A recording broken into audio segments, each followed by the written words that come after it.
안녕하십니까. 이재호TV 와이런입니다. 오늘은 2019년 마지막 날입니다.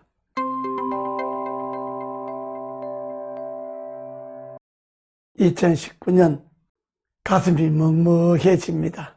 참 많은 사건도 있었고 또 많은 어려움도 있었습니다만은 어쨌든 한 해가 마무리되었습니다. 그 어느 해보다도 가장 힘들었던 한 해이고 또 내일이 점쳐지지가 않는 그런 한 해였습니다. 2019년을 보내면서 와이런이 시청자 여러분들에게 한 해를 정말 힘들게 만들었던 몇 가지 사건을 돌아보고자 합니다. 우선 금년 한 해 제일 어려웠던 것이 뭐니 해도 경제지 않습니까? 문재인 정부가 소득주도 성장이라고 하는 정책을 꺼내서 그걸 잘 성숙되지도 않고 다듬어지지도 않는 정책을 그냥 정권의 힘만 믿고 현실에 대입하는 바람에 많은 서민들이 어려움을 겪었습니다. 주 52시간을 하는 바람에 대기업 주변이나 관공서 주변이나 여기는 거의 식당업이 거의 문을 닫았죠. 또 최저임금 인상하는 바람에 일부 아르바이트생들은 인상된 최저임금을 받는다고 좋아할 것이 아니고 아르바이트 자리가 없어져 버렸습니다. 무려 338만 명이나 되는 사람들이 아르바이트 자리를 잃어버렸습니다. 수많은 영세 상공인, 소상공인, 자영업자들이 가게 문을 닫았습니다. 그러니까 소득이 중심이 되어서 경제가 활성화되는 그런 경제정책이 아니고 오히려 소득이 없어져서 나라 경제가 위축되는 그런 상황이 벌어졌습니다. 그러다 보니까 수출이 줄어들고 투자가 줄어들고 소비가 줄어들고 자연히 일자리가 줄어드는 그런 한 해였습니다. 게다가 부동산 정책에 왔다 갔다 하는 그런 정책 때문에 도시의 집값이, 아파트 값이 거의 몇 배가 오르는 그런 기현상을 빚었습니다. 아파트 값을 잡고 부동산 값을 안정시키려고 대책을 발표할 때마다 현상 거꾸로 갔습니다. 이러한 미숙한 문재인 정부의 경제정책은 나라 전반을 힘들게 만들었습니다. 이런 경제정책의 위축은 결과적으로 정치의 잘못에 기인되는 겁니다. 금년 한 해 정치에서 가장 큰 비중을 차지하는 것은 남북 문제입니다.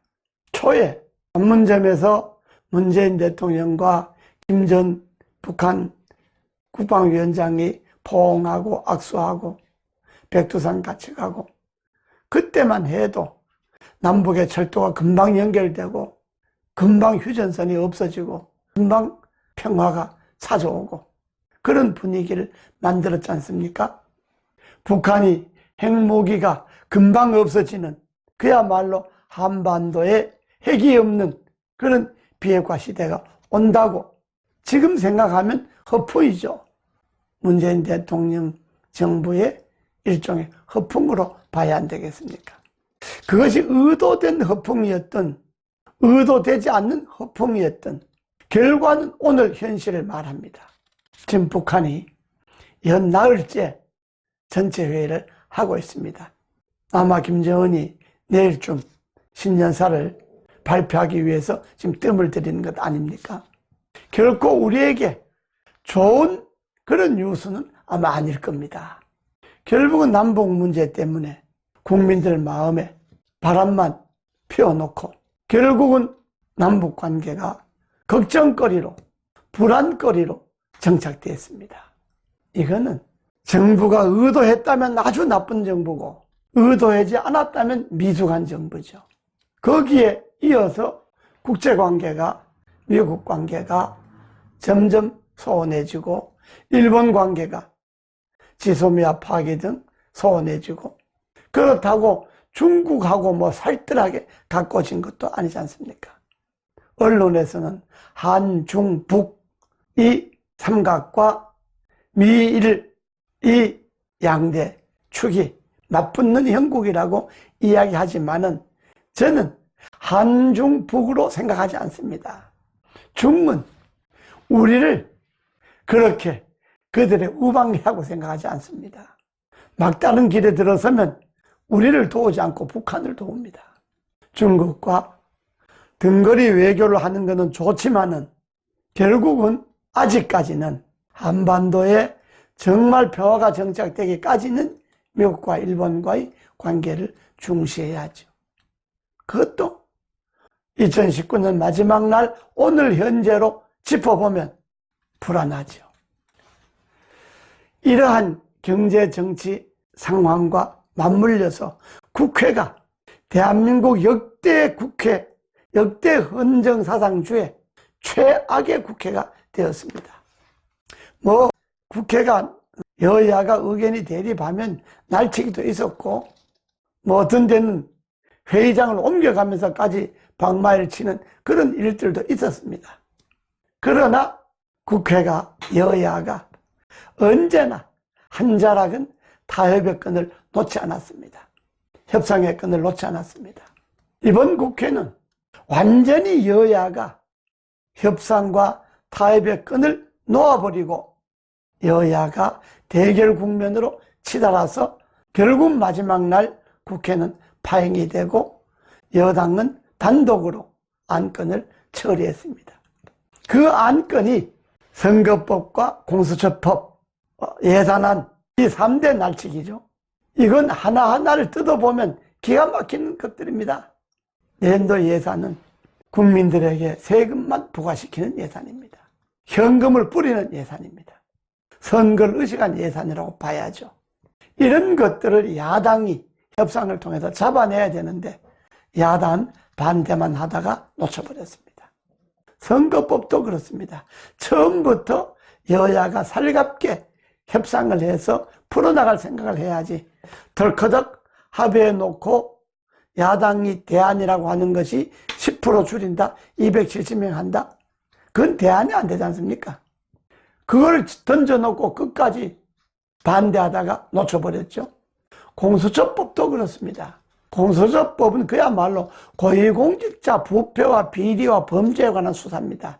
일반 국민들의 수사는 공수처가 하지 않습니다. 다만 공수처가 권력화되면 대통령이 입김이 지나치게 작용을 하면 정권 유지용이 돼버리죠. 고위공직자 길들이기가 돼버리죠. 그리고 권력의 부패를 숨길 수가 있죠. 대통령과 대통령의 주변에 부패는 덮을 수가 있죠. 그런 독소조항이 이번 공수처법에 있습니다. 처장을 대통령이 임명한다든지 공수처의 검사나 수사관 인사를 대통령이 임명한다든지 공수처의 간부 임명은 대통령의 손을 떠나야 하는데 대통령이 일반 기관자 임명하듯이 임명한다는 겁니다. 그건 맞지 않습니다. 공수처는 고위공직자 비리에 한해서 수사를 하는 거기 때문에 그 장은 대통령이 임명하는 사람을 공수처장에 임명한다고 하는 것은 그 공수처의 성격상 맞지 않습니다. 대통령의 비리, 대통령의 주변, 대통령의 친인척의 비리도 조사를 해야 되는데 대통령이 임명하는 사람을 처장과 차장과 검사에 앉히면 되겠습니까? 이 자체가 독소조항입니다. 게다가 검찰이 수사를 하고 있는 사건을 가져올 수가 있습니다. 그건 가져와서 덮을 수가 있습니다. 옳지 않지 않습니까? 기소를 공수처가 갖게 되면 권력에서 자기네들 입맛에 맞는 사람은 기소를 안 하고 자기네들 입맛에 안 맞는 사람은 기소할 수가 있습니다. 이런 독소조항이 있습니다.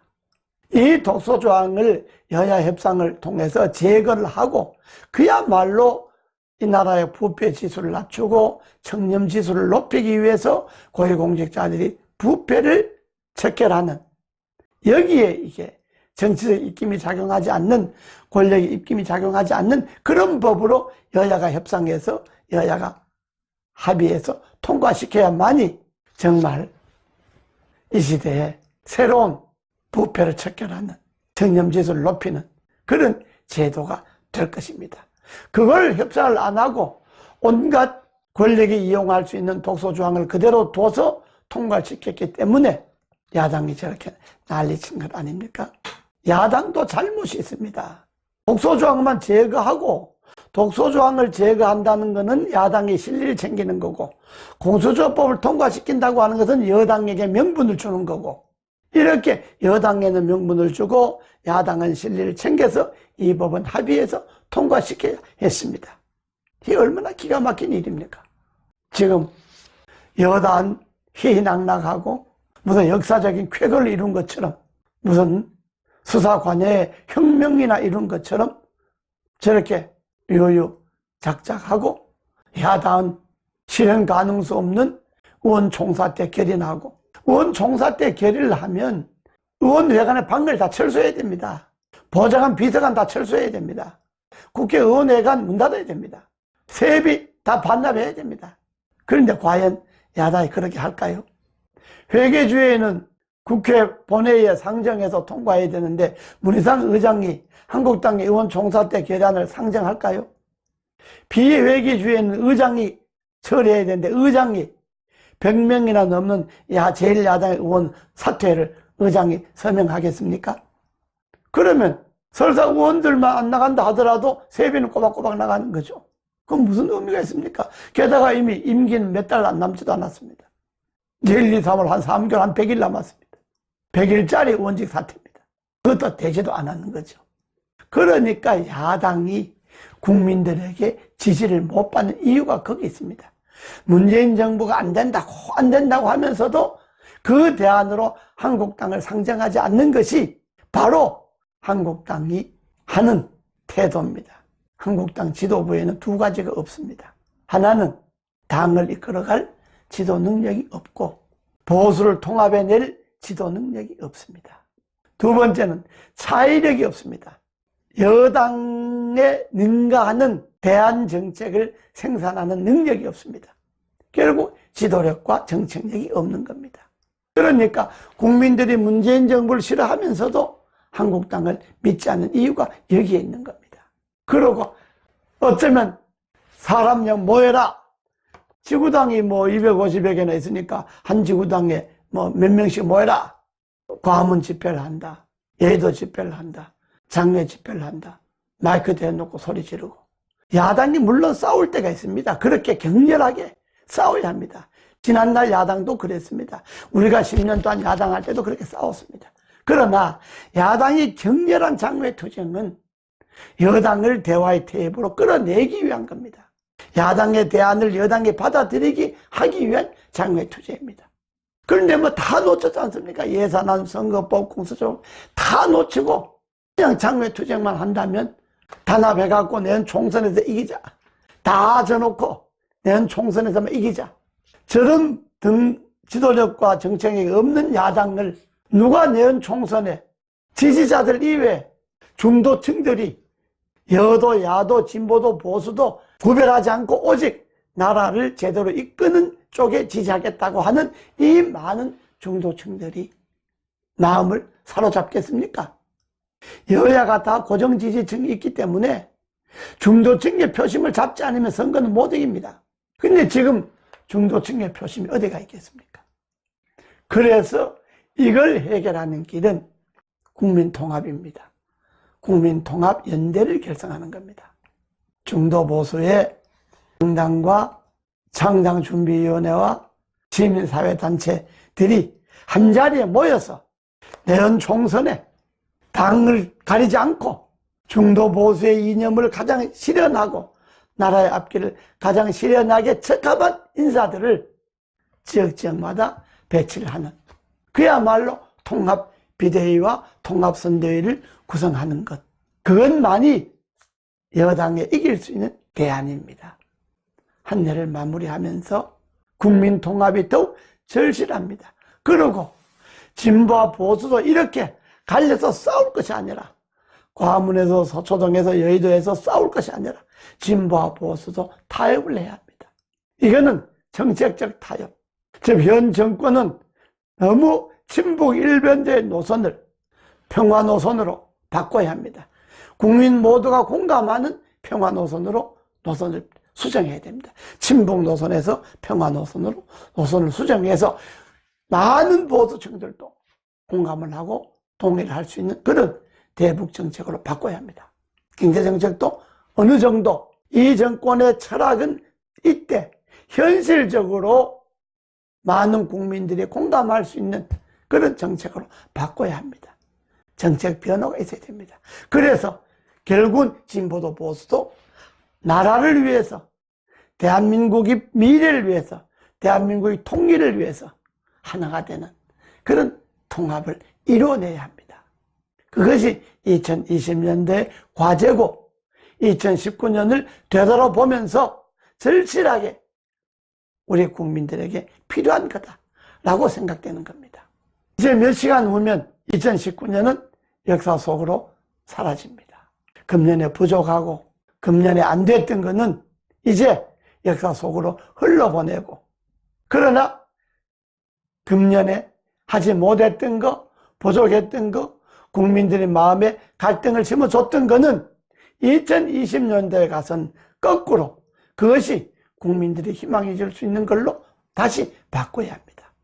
이제 2019년은 서운하지만 보내고 2020년은 경제 문제, 남북 문제, 국제 문제, 정치 문제, 국회 문제, 또 2020년 선거가 있지 않습니까? 선거가 여야가 공정하게 선거에서 경쟁할 수 있는 그런 토대도 마련하는 것이 중요하고, 우리 국민들은 정말 나라를 생각할 수 있는 미래의 희망을 걸 수 있는 사람들을 뽑는 그런 새해가 되어야 하겠습니다. 새해 이야기는 또 새해가 되어서 이야기하고, 오늘은 2019년을 보내면서 2019년에 우리를 힘들게 했던 것, 나라를 힘들게 했던 것을 몇 가지 짚어봤습니다. 이제 금년 마지막으로 잘 보내시고 새해 우리 국민 모두에게 더 큰 희망과 더 큰 행운이 함께 하기를 바랍니다. 새해 더욱더 건강하시고 국민 여러분, 와이런의 시청자 여러분, 가족의 건강과 행운이 함께 깃들길 바랍니다. 감사합니다.